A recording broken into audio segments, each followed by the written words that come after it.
I used to live in a small studio apartment in Chicago after finishing college. It wasn't anything special, just a cramped single-room space on the top floor of a plain, three-story building. But I chose it for a reason. The rent was cheap, and it was close to where I worked. And when you're 23 years old, buried under student loans, broke and barely scraping by, you don't get to be picky. The apartment was basically functional, and most importantly, it was mine. Just one window in the entire place, and it looked out over a narrow alley.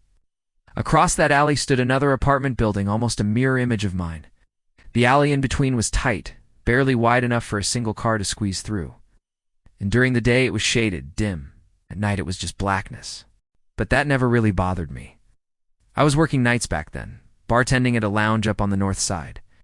I'd usually get home around 2:30 or 3 o'clock in the morning. I'd throw something together to eat, scroll mindlessly on my phone for a bit, and then pass out from exhaustion. Then one night about a month after I'd moved in, something felt off. I walked in, kicked off my shoes, turned on the overhead light, and caught something out of the corner of my eye.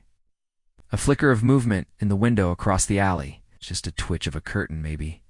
I froze, stared, waited, but when I looked again, everything was still, dark, quiet. I told myself it was nothing. Maybe I'd startled someone, maybe it was just a draft. The next night, it happened again. I turned on the light, and there it was, the curtain in that same window shifting unmistakably. This time, I saw it clearly, a hand pulling the curtain back just a few inches, and then letting it fall. I didn't see a face, didn't see anything behind it. The lights in that apartment were off, but the darkness behind the curtain felt heavier than it should have. And what really twisted my stomach into knots was this. I had never seen lights on in that apartment, not once. I had always assumed it was empty. That night, sleep didn't come easy. My mind kept circling back to that black window and the shape of that hand. Over the next week, I started paying closer attention. Every night, as if it were part of some sick routine, the curtain would move, like clockwork. Within seconds of me flipping my lights on, that hand would part the curtain just a crack, enough for something to see me, and then it would close. I started running small tests. On some nights, I'd leave my lights off and sit quietly by the window, hidden in shadow. When I did, nothing happened, nothing moved. But the moment I turned on even the dimmest light in my living room, I'd see it again. That twitch, that shift, that slow, careful peel of the curtain. Someone was watching me. I knew it. And it wasn't just casual, it was intentional.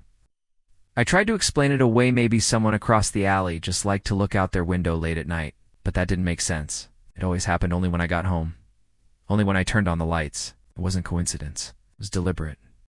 I ended up asking my landlord about the unit across the alley. He shrugged and told me it was vacant. It had been for months. I pressed him, asked if anyone had maybe moved in without notice, but he shook his head. Even laughed a little, said I was probably being paranoid. I considered calling the police. But what would I say? Someone might be watching me from a dark window in a building that's supposed to be empty. I had no proof. No face. Just a horrible, gnawing feeling growing worse every night. Then it escalated. I got home later than usual one night close to 4 a.m.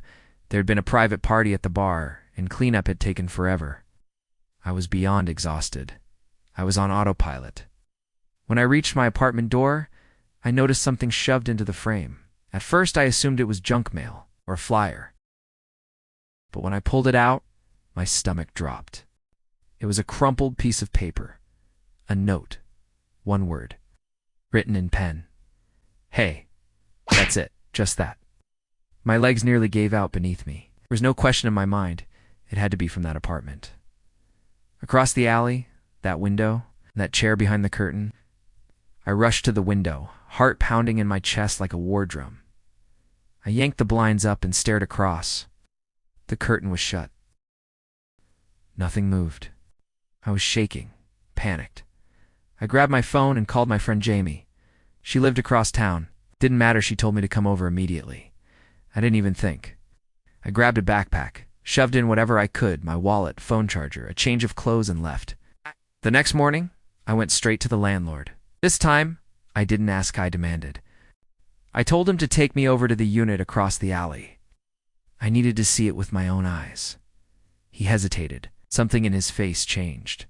But eventually he agreed. He grabbed the keys, and we headed over. The place was exactly what you'd expect from a vacant unit. Dusty, empty, cold in a way that felt unnatural. Furniture, no personal items, nothing on the walls. Just bare paint and silence.